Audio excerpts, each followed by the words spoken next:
नमस्कार दोस्तों, स्वागत है आपका। तो आज हम एक बहुत ही इम्पोर्टेंट टॉपिक पे बात करेंगे जो कि लगभग हर एग्ज़ाम में पूछा जाता है। तो आज हम करेंगे कुछ केंद्र सरकार की जो महत्वपूर्ण योजनाएं हैं उनके ऊपर बात करेंगे। तो सबसे पहले बात करेंगे हम प्रधानमंत्री जन धन योजना की। तो जो प्रधानमंत्री जन धन योजना है इसकी शुरुआत की गई थी 28 अगस्त 2014 को। और जो योजना का नारा था वो था मेरा खाता भाग्य विधाता। और अगर प्रधानमंत्री जन धन योजना की बात की जाए तो विश्व की सबसे बड़ी वित्तीय समावेशन योजना है ये। और उसके बाद अगर हम दूसरी इम्पोर्टेंट योजना देखें जो कि एग्ज़ाम के पॉइंट ऑफ व्यू से काफ़ी इम्पोर्टेंट है, तो ये है मेक इन इंडिया, जो कि स्टार्ट हुई 25 सितंबर 2014 को। और ये मंत्रालय के किस मंत्रालय के अधीन आती है, तो ये आती है मिनिस्ट्री ऑफ फाइनेंस, जो वित्त मंत्रालय उसके अधीन आती है। और जो इसका उद्देश्य था वो था कि देशी विदेशी जो कंपनियां हैं, ठीक है, उनके द्वारा भारत में जो है वो वस्तुओं का जो है वो निर्माण हो, उसके ऊपर जो है वो बल दिया जाए। उसके बाद अगली योजना है स्वच्छ भारत अभियान। तो जो स्वच्छ भारत अभियान योजना थी, काफ़ी इंपॉर्टेंट योजना है ये भी। और इसकी शुरुआत हुई थी 2 अक्टूबर 2014 को। और जो इसका नारा था वो था एक कदम स्वच्छता की ओर। और जो इस योजना का मुख्य उद्देश्य है वो था कि खुले में शौच मुक्त भारत, ठीक है। उसके बाद जो अगली योजना है वो है उजाला योजना, जो कि शुरू की गई थी 1 मई 2015 को। और इस योजना के तहत जो है वो कम मूल्य पर एलईडी बल्ब दिए जाते हैं, ठीक है। उसके बाद अगर अगली योजना की बात की जाए जो काफ़ी इंपॉर्टेंट है, वो है सुकन्या समृद्धि योजना। तो इसकी जो शुरुआत की गई थी वो की गई थी 22 जनवरी 2015। उसके बाद है जो अगली महत्वपूर्ण योजना है बेटी बचाओ बेटी पढ़ाओ। तो बेटी बचाओ बेटी पढ़ाओ योजना जो है वो 22 जनवरी 2015 को जो है वो स्टार्ट की गई। और इसकी शुरुआत जो है वो पानीपत हरियाणा से की गई थी। और जो इस योजना का उद्देश्य था वो था कि लैंगिक समानता को बढ़ावा देना और जो लिंगानुपात है उसमें सुधार करना, ठीक है। बेटी बचाओ बेटी पढ़ाओ हरियाणा से आरंभ करने का जो मेन ऑब्जेक्टिव था, लक्ष्य था, वो यही था, उद्देश्य यही था कि आपको पता है कि जो लैंगिक असमानता है वो हरियाणा में बहुत ज़्यादा पाई जाती है। तो ये हरियाणा के पानीपत से ही शुरू हुई थी। उसके बाद अगर अगली इंपॉर्टेंट योजना की बात की जाए तो ये है प्रधानमंत्री मुद्रा योजना, ठीक है। तो अगर प्रधानमंत्री मुद्रा योजना को देखें तो इसकी शुरुआत हुई थी 8 अप्रैल 2015 को। और अगर इसमें जो है वो लोन दिए जाते हैं, ठीक है। तो जो लोन है वो इसमें 3 तरह का लोन दिया जाता है। पहला लोन दिया जाता है शिशु लोन, दूसरा दिया जाता है किशोर लोन, और तीसरा दिया जाता है तरुण लोन। जो शिशु लोन है वो 50,000 रुपये तक जो है वो कर्ज देती है सरकार। और जो किशोर लोन है इसमें 50,000 से लेकर 5 लाख तक जो है वो कर्ज दिया जाता है। और जो तरुण लोन है इसमें 5 लाख से लेकर 10 लाख तक जो है वो कर्ज दिया जाता है। उसके बाद है जो अगली महत्वपूर्ण योजनाएं हैं वो है प्रधानमंत्री जीवन ज्योति बीमा योजना। उसके बाद है प्रधानमंत्री सुरक्षा बीमा योजना।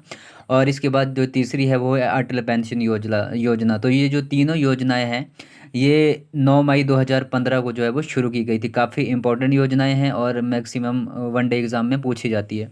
उसके बाद अगर आप अगली योजना की बात करें तो डिजिटल इंडिया योजना। तो डिजिटल इंडिया योजना जो है वो इसकी शुरुआत की गई थी 1 जुलाई 2015 को।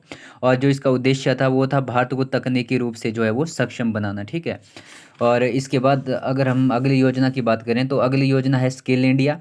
तो स्किल इंडिया भी काफ़ी इंपॉर्टेंट योजना है, मैक्सिमम एग्ज़ाम में पूछी जाती है।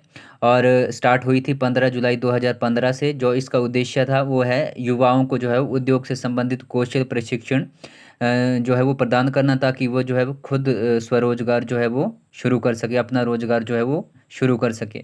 उसके बाद अगली योजना जो बहुत ही महत्वपूर्ण है वो है प्रधानमंत्री स्टार्टअप योजना। इसकी शुरुआत हुई थी 16 जनवरी 2016 को। और जो स्टार्टअप योजना था इसका जो उद्देश्य था, ऑब्जेक्टिव था, वो था कि कारोबारियों द्वारा जो कमाया जाने वाले मुनाफा है, जो व्यवसाय शुरू होगा उसमें जो है वो पहले 3 साल तक जो है वो कोई इनकम टैक्स जो है वो नहीं लिया जाएगा, या इनकम टैक्स में जो है वो छूट दी जाएगी। उसके बाद जो अगली महत्वपूर्ण योजना है वनडे एग्जाम में काफ़ी पूछी जाती है, स्टैंड अप इंडिया। तो इस योजना का जो शुरुआत हुआ था वो हुआ था 5 अप्रैल 2016 को, ठीक है।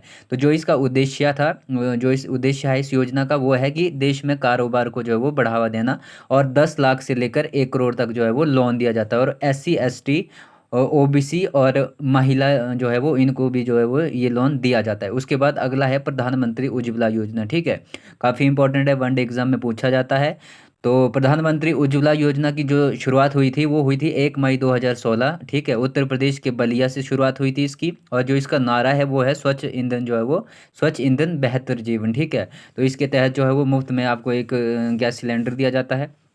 और उसके बाद जो अगली महत्वपूर्ण वनडे एग्जाम में जो महत्वपूर्ण योजना है, काफ़ी एग्जाम में पूछी जाती है, वो है उड़ान योजना। तो इसकी जो शुरुआत है वो हुई थी 27 अप्रैल 2017 से। और जो इसका उद्देश्य है वो है आम लोगों को हवाई जहाज़ में जो है वो कम किराए पर जो है वो कम पैसों में जो है वो यात्रा की सुविधा जो है वो उपलब्ध करवाना। उसके बाद अगली जो महत्वपूर्ण योजना है वो है आयुष्मान भारत योजना। वनडे एग्जाम में काफ़ी इंपॉर्टेंट है, पूछी जाती है। 23 सितंबर 2018 में शुरू हुई थी, और विश्व की सबसे बड़ी जो है वो स्वास्थ्य बीमा योजना है। और इसका जो आरंभ है वो झारखंड के रांची से हुआ था। और बीपीएल फैमिली के प्रत्येक परिवार को जो है 5 लाख का जो है वो उसमें बीमा दिया जाता है। उसके बाद है पीएम किसान सम्मान निधि, काफ़ी इंपॉर्टेंट है, मैक्सिमम जो आपके एग्ज़ाम होते हैं पूछी जाती है। इसकी शुरुआत हुई थी 1 फरवरी 2019 में, और जो इसका उद्देश्य है वो है छोटे तथा सीमांत किसान हैं उनको केंद्र सरकार द्वारा प्रतिवर्ष 6,000 रुपये जो है वो दिया जाता है। और 2000 की तीन किश्तों में जो है वो ये पैसा जो है वो दिया जाता है। उसके बाद अगली जो महत्वपूर्ण योजना है वो है प्रधानमंत्री गरीब कल्याण योजना। काफ़ी इम्पोर्टेंट योजना है, कोविड-19 के दौरान शुरू की गई थी 2020 में। इसका उद्देश्य है कि गरीब परिवारों को जो है वो अतिरिक्त 5 किलो जो है वो खाद्यान्न प्रति व्यक्ति के हिसाब से जो है वो उपलब्ध करवाया जाएगा। तो आज के लिए इतना ही। अगर आपको वीडियो अच्छी लगी तो वीडियो को लाइक कीजिए, शेयर कीजिए, और चैनल को सब्सक्राइब कीजिए। मिलेंगे आपको अगली ऐसी ही किसी महत्वपूर्ण वीडियो में। तब तक के लिए जय हिंद, जय भारत।